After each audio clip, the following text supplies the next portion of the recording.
नमस्कार, आर्या न्यूज देख रहे हैं आप। मैं हूं आपके साथ पल्लवी सिंह। खबरों की शुरुआत करेंगे एक महाखबर से। यहां आपको बता दें कि राहुल गांधी की सदस्यता चली गई है और उसके बाद से ही कांग्रेस का महामंथन भी शुरू हो गया है। हालांकि एक दिन पहले ही मानहानि मामले में सूरत की डिस्ट्रिक्ट कोर्ट ने राहुल गांधी को दोषी करार देते हुए 2 साल की सजा सुनाई थी। हालांकि इसके तुरंत ही बाद उन्हें जमानत भी मिल गई और आज राहुल गांधी की संसदीय सदस्यता रद्द कर दी गई है। तो वहीं राहुल के समर्थन में न सिर्फ कांग्रेस पार्टी बल्कि विपक्ष के सभी नेता भी उनका समर्थन करते हुए नजर आए हैं और इस फैसले को गलत ठहरा रहे हैं। जहां एक तरफ कांग्रेस के तमाम दिग्गज विजय चौक पर मार्च करते हुए दिखे, तो वहीं आज बीजेपी सरकार के खिलाफ कांग्रेस और विपक्षी पार्टियों ने जमकर जहर उगला है।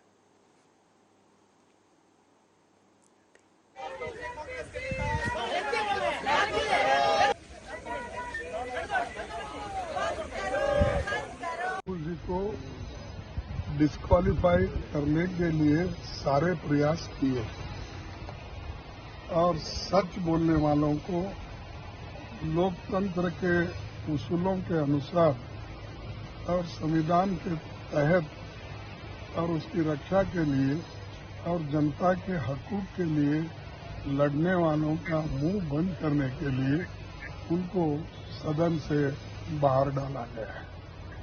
और ऐसी कौन सा बड़ी अपराध थी कि डिफेमेशन केस में जिस व्यक्ति को कोई संबंध नहीं है और वो व्यक्ति कोई बैकवर्ड क्लास का फॉरवर्ड क्लास का ये क्वेश्चन भी नहीं है, लेकिन जो लोग यहाँ पर से पैसे लेके भागे, जो नीरव मोदी होंदे हो, ललित मोदी होंदे हो, मल्ल्या होंदे, वो क्या बैकवर्ड क्लास के थे क्या? तो ये जब ये ऐसा एक परसेप्शन बना रहे हैं कि राहुल जी बैकवर्ड क्लास के खिलाफ बोले और राहुल जी जो सच्चाई देश के सामने रखना चाहते थे और रख रहे हैं, वो उनको जच रहा नहीं। जब से राहुल गांधी जी विपक्ष में संसद में बोले थे, 50 मिनट का भाषण था, ज्यादातर उसका एक्सपंज भी कराया गया और जिस तरीके से 16 पार्टियों ने एक होकर 5 फरवरी से जेपीसी की मांग की इस घोटाले में, क्योंकि ये घोटाला सिर्फ अडानी से संबंधित नहीं है, ये घोटाला प्रधानमंत्री की नीयत और प्रधानमंत्री की नीतियों से भी जुड़ा हुआ है। इसीलिए हमने जेपीसी की मांग की। आज भी हमने मांग की, कल भी हम करेंगे, परसों भी हम करते रहेंगे। और इस अडानी घोटाले से ध्यान हटाने के लिए आज इनको कीमत चुकानी पड़ी है। तो एक तरफ राहुल गांधी जी की कोशिश और दूसरी तरफ प्रधानमंत्री की साजिश। ये साजिश बनाम कोशिश एक तरीके से आप इस तरीके से देख सकते हैं। सिंघवी जी ने तो कहा,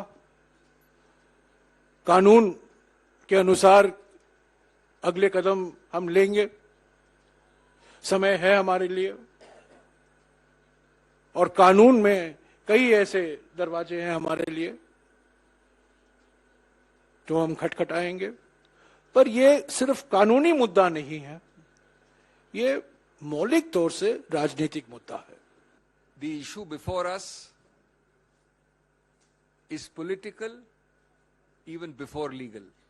Both facets are important, but it's a vital political issue for this country, for all political parties, for leaders of all political parties. It is a political issue because it signifies the systematic, repetitive emasculation of democratic institutions by the ruling party. It signifies the strangulation of democracy itself.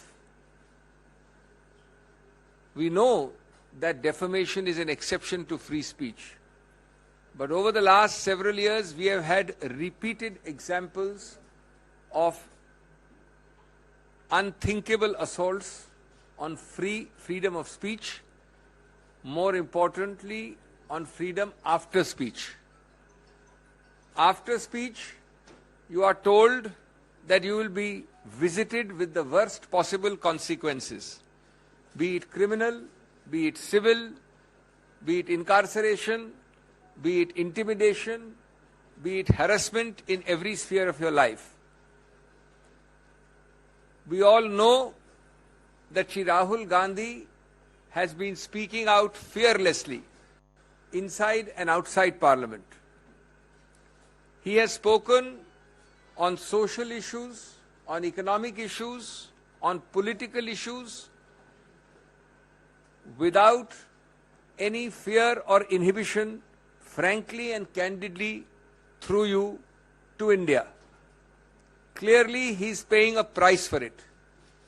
Clearly, this government is rattled because he speaks with facts, figures on demonetization, be it on a supposed clean chit to China, be it on GST. He is consistently aggressive and open in his. उन्होंने प्रशासन और सरकार का साथ लेकर के पहले तो झूठे मुकदमे लगवाए और कई ऐसे मौके आए हैं जहां पर प्रशासन ने और शासन ने मिलकर के समाजवादी पार्टी के कई सदस्यों की सदस्यता ली है। आप याद कीजिए, मोहम्मद आजम खान साहब, उनकी सदस्यता गई, उनके बेटे अब्दुल्ला, उनकी सदस्यता गई। इसी तरह समाजवादी पार्टी के जो सिटिंग एमएलएज हैं उन पर केस लगाना, इरफान सोलंकी कानपुर, और एक अधिकारी बुलाया गया, बाहर से लाया गया, दूसरे प्रदेश के कैडर के अधिकारी को बुला करके ये निर्देश दिए शासन ने और सरकार ने कि आपको इसकी सदस्यता लेनी है। अभी 2 दिन पहले, अगर आपको याद हो, विधायक इरफान ने खुद कहा कि ये मेरी सदस्यता लेना चाहते हैं, इसकी वजह से अन्याय कर रहे हैं। उत्तर प्रदेश में समाजवादी पार्टी के कई सदस्यों की सदस्यता इन्होंने, बीजेपी के लोगों ने ली है। आज कांग्रेस के पार्टी के सबसे बड़े नेता की सदस्यता गई है। The designed project of Narendra Modi led BJP government has been convened to force as a disqualification of Rahul Gandhi as a parliament member. The day when Rahul Gandhi raised question on Adani against the Prime Minister, that point of time they start this type of conspiracy to silence the voice of Rahul Gandhi. The ministers of Modi government several times, when a false allegation against Rahul Gandhi inside the house, the Lok Sabha, as per the tradition and the rules, मुकदमे दर्ज करा के fast track court के अंदर बड़े बड़े विपक्षी दल के नेताओं के खिलाफ फैसले आ रहे हैं। ऐसे तो फिर प्रधानमंत्री जी सिर्फ खुद ही चुनाव लड़ ले, भारतीय जनता पार्टी ये तय कर ले कि अब तो भारतीय जनता पार्टी ही चुनाव लड़ेगी, कोई विपक्ष होगा ही नहीं, वही चुनाव लड़े, वही चुनाव जीते। ऐसा तो डिक्टेटरशिप में सुना जाता था। पिछले दिनों आम आदमी पार्टी ने एक साधारण सा पोस्टर लगवाया, मोदी हटाओ देश बचाओ। इसमें ऐसा क्या बड़ी बात हो गई? हर राज्य के अंदर जब चुनाव होते हैं उसके मुख्यमंत्री को हटाने की बात होती है। वर्षों से जब केंद्र सरकार में चुनाव होते हैं, कभी वीपी सिंह को हटाने की बात हुई, कभी चंद्रशेखर को हटाने की बात हुई, कभी वाजपेयी जी को हटाने की बात हुई, कभी मनमोहन सिंह को हटाने की बात हुई, तो इसमें मोदी जी को हटाने की बात हो गई, तो इसमें क्या बुरी बात है? प्रजातंत्र का मतलब ही है, कोई कुर्सी से हटेगा, कोई दूसरा आएगा। इसमें इतना नाराज होने की क्या बात है कि 138 मुकदमे आम आदमी पार्टी के छोटे छोटे लोगों के खिलाफ, प्रिंटरों के खिलाफ, पोस्टर लगाने वाले गरीब लोगों के खिलाफ मुकदमे कर दिए गए, लोगों को जेल में ठूस दिया गया। मैं आज ये बात कहना चाहता हूं कि विपक्ष की आवाज दबाने में केंद्र सरकार कामयाब नहीं होगी, और जो काम मनीष सिसोदिया जी को अरेस्ट करके केंद्र सरकार ने किया है, उस एक अरेस्ट की वजह से 14 विपक्षी दल साथ आ गए। केंद्र सरकार ने नहीं सोचा होगा, बहुत कवायदें चल रही थी कि कैसे जो है विपक्षी दल किसी एक बात पे साथ आ जाए, और यह मौका भी केंद्र सरकार ने दे दिया कि कुछ मामलों में, कम से कम लीगल मामलों के अंदर 14 विपक्षी दल एक साथ आकर आज सुप्रीम कोर्ट में गए। सुप्रीम कोर्ट का दरवाजा खटखटाया कि साहब ये केंद्र सरकार। देश कोर्ट के निर्णय पे तो हम कुछ नहीं बोलेंगे, लेकिन देश में क्या माहौल है ये सब लोग जान रहे हैं और देख रहे हैं।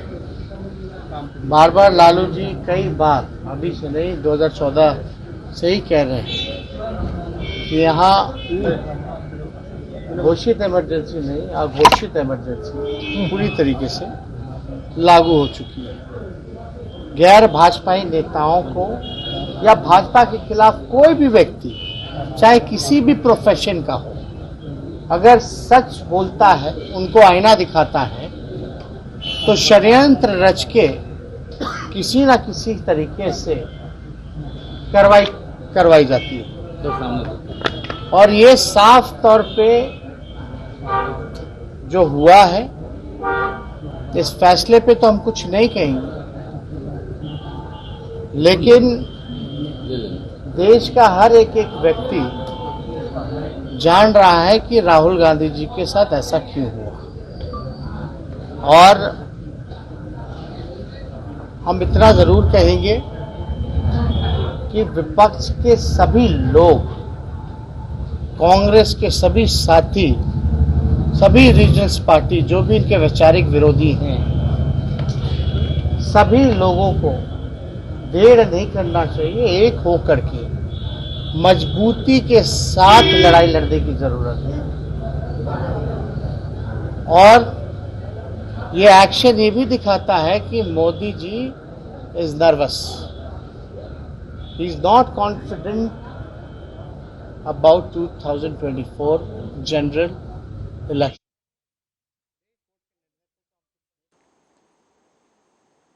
तो वहीं कांग्रेस नेता राहुल गांधी की संसद सदस्यता रद्द होते ही अब केरल में खाली हुई वायनाड की लोकसभा सीट पर उपचुनाव को लेकर मंथन शुरू हो गया है। चुनाव आयोग के सूत्रों के मुताबिक वायनाड लोकसभा क्षेत्र में उपचुनाव का कार्यक्रम अप्रैल में घोषित हो सकता है। इलेक्शन कमीशन ने वायनाड में उपचुनाव को लेकर चर्चा शुरू कर दी है। बताया जा रहा है कि सूरत कोर्ट से आपराधिक मानहानि में मामले में 2 साल कैद की सजा सुनाए जाने के साथ ही राहुल गांधी सांसदी से अयोग्य हो गए हैं। राहुल गांधी की सांसदी जाने की अधिसूचना लोकसभा स्पीकर जारी कर चुके हैं। हालांकि कोर्ट ने सजा सुनाने के साथ ही राहुल गांधी को राहत की अपील दाखिल करने के लिए 1 महीने की मोहलत दी है। अब राहुल को सत्र न्यायालय में अपील दाखिल करनी है। वहां से राहत न मिलने पर वो हाई कोर्ट में भी अपील दाखिल कर सकते हैं। अगर वहां भी राहत नहीं मिली तो वो सुप्रीम कोर्ट में SLP दाखिल कर सकते हैं।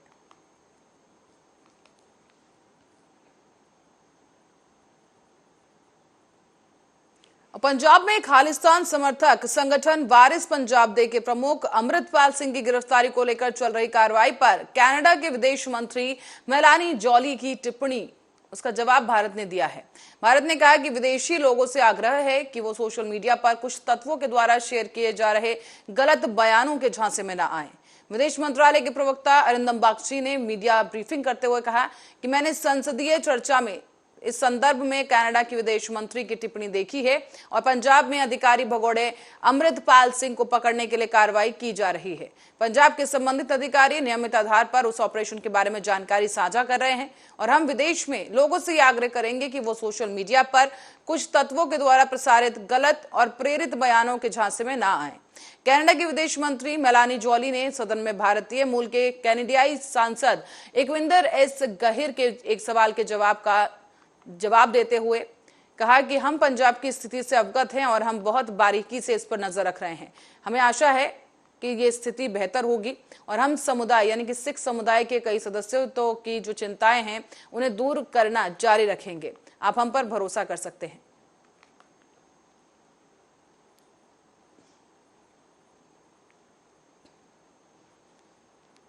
और इस बीच अयोध्या का रुख करेंगे जहां से एक बड़ी खबर सामने आ रही है। बता दें आपको कि अयोध्या से इस वक्त की बड़ी अपडेट, जहां पर जिले के प्रभारी मंत्री सूर्य प्रताप शाही कल अयोध्या दौरे पर जाएंगे। बड़ी खबर इस वक्त की अयोध्या से आपको बता दें, सूर्य प्रताप शाही अयोध्या दौरे पर रहेंगे। कल एक दिवसीय दौरा उनका है, जहां कृषि मंत्री और जनपद के प्रभारी मंत्री सूर्य प्रताप शाही सुबह अयोध्या पहुंचेंगे, जहां वो सर्किट हाउस पहुंचेंगे। पहले वहां जनप्रतिनिधियों से मुलाकात करेंगे और उसके बाद वो जीआईसी में कृषि विभाग के द्वारा आयोजित किए गए किसान मेले का उद्घाटन करेंगे। इसके बाद जो आपको बता दें कि सूर्य प्रताप शाही सर्किट हाउस में सरकार के 1 साल पूरे होने पर मीडिया के साथ रूबरू होंगे और कलेक्ट्रेट सभागार में जिला योजना समिति की बैठक की जाएगी। इस दौरान आपको बता दें कि स्पोर्ट्स स्टेडियम में सांसद खेल प्रतियोगिता का भी उद्घाटन करेंगे। एक दिवसीय अयोध्या दौरा सूर्य प्रताप शाही का कल से शुरू होने जा रहा है, जहां आपको बता दें कि कई अहम योजनाओं का उद्घाटन करेंगे। इस बीच किसान मेले का उद्घाटन किया जाएगा और प्रतियोगिता का उद्घाटन करने वो पहुंचेंगे। कलेक्ट्रेट सभागार में एक बैठक भी की जाएगी और उसके बाद मीडिया से मुखातिब होंगे सूर्य प्रताप शाही। और केंद्रीय गृह मंत्री अमित शाह 2 दिवसीय प्रवास पर बस्तर पहुंच गए हैं, जहां महादंतेश्वरी हवाई अड्डे से ही हेलीकॉप्टर के द्वारा वो सीधे करणपुर सीआरपीएफ कैंप की ओर रवाना हुए। यहां पर कल केंद्र के सबसे बड़े अर्धसैनिक बल के 84वें स्थापना दिवस समारोह में अमित शाह शामिल होंगे और इस दौरान वो पहली बार बस्तर में होने वाले राइजिंग डे समारोह का आयोजन करेंगे, जहां पर इस आयोजन की पूरी तैयारी का विवरण भी वो लेंगे और आवश्यक फेरबदल किया जाएगा। प्रदेश महामंत्री केदार कश्यप ने उनके आने की जानकारी देते हुए बताया कि हवाई अड्डे से लेकर सीधा करणपुर सीआरपीएफ कैंप के लिए अमित शाह रवाना होंगे। सभी भारतीय जनता पार्टी के पदाधिकारी आईडी हट गया रख दिया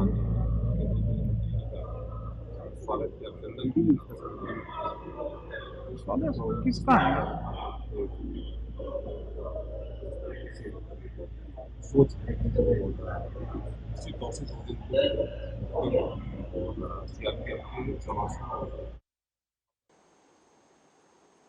और अब बढ़ते हैं अगली खबर की ओर। खबर लोनी से है, जहां लोनी तहसील पहुंचकर भारतीय जनता पार्टी ओबीसी मोर्चा के प्रदेश उपाध्यक्ष डॉक्टर परमेंद्र ने अपने दल बल के साथ कांग्रेस पार्टी के खिलाफ जोरदार प्रदर्शन किया है। इस मौके पर डॉक्टर परमेंद्र जागड़ा ने बताया है कि राहुल गांधी ने देश भर में पूरी ओबीसी जाति का अपमान किया। कोर्ट ने जो सजा सुनाई है उसका हम स्वागत करते हैं और इस अवसर के दौरान भारतीय जनता पार्टी के जिला अध्यक्ष दिनेश सिंघल समेत अन्य भारतीय जनता पार्टी के कार्यकर्ता मौजूद रहे और भारतीय जनता पार्टी के तमाम कार्यकर्ताओं ने राहुल गांधी मुर्दाबाद के नारे भी लगाए।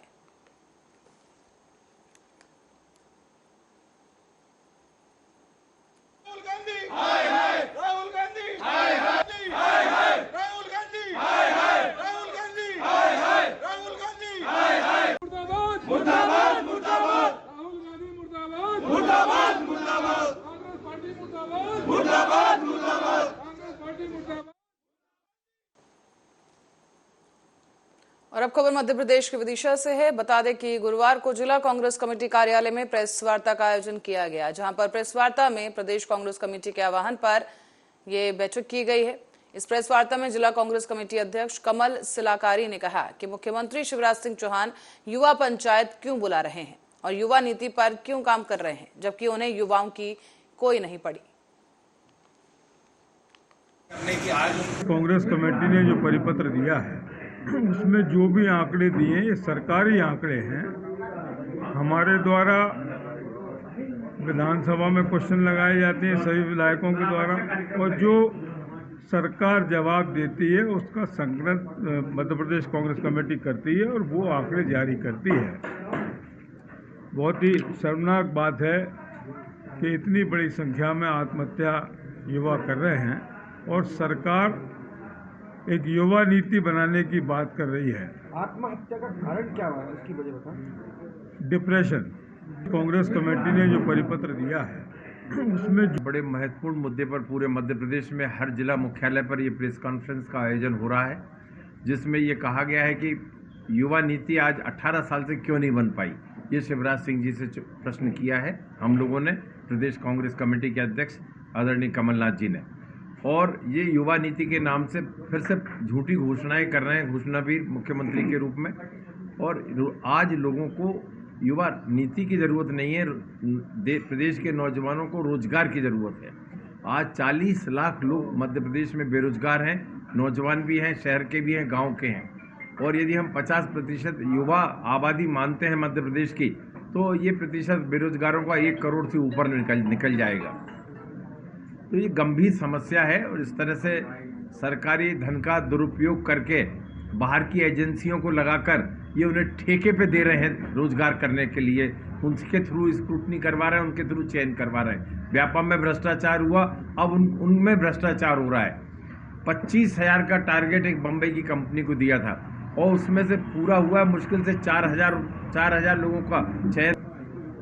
जो हमारी भाजपा सरकार ने युवाओं की आज घोषणा की थी कि युवा नीति की घोषणा करने वाले थे, उसमें काफ़ी युवाओं को भोपाल बुलाया गया, लेकिन ऐसी कोई युवा नीति की घोषणा नहीं हो पाई।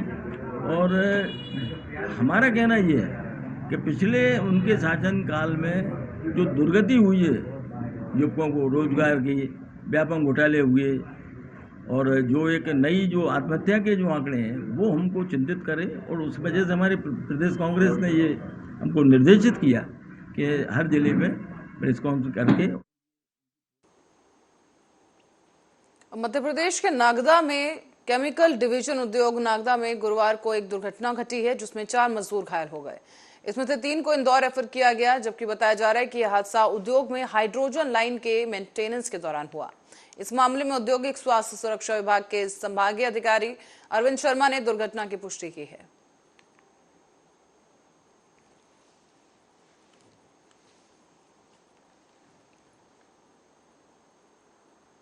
और झाबुआ के रुख करें, बता दें कि स्वास्थ्य सेवाओं में लचर रहे आदिवासी बहुल झाबुआ जिले के गांव में सेवा करने के लिए महाराष्ट्र के 300 डॉक्टर और नर्सिंग स्टाफ का दल झाबुआ के मेघनगर रेलवे स्टेशन पहुंचा।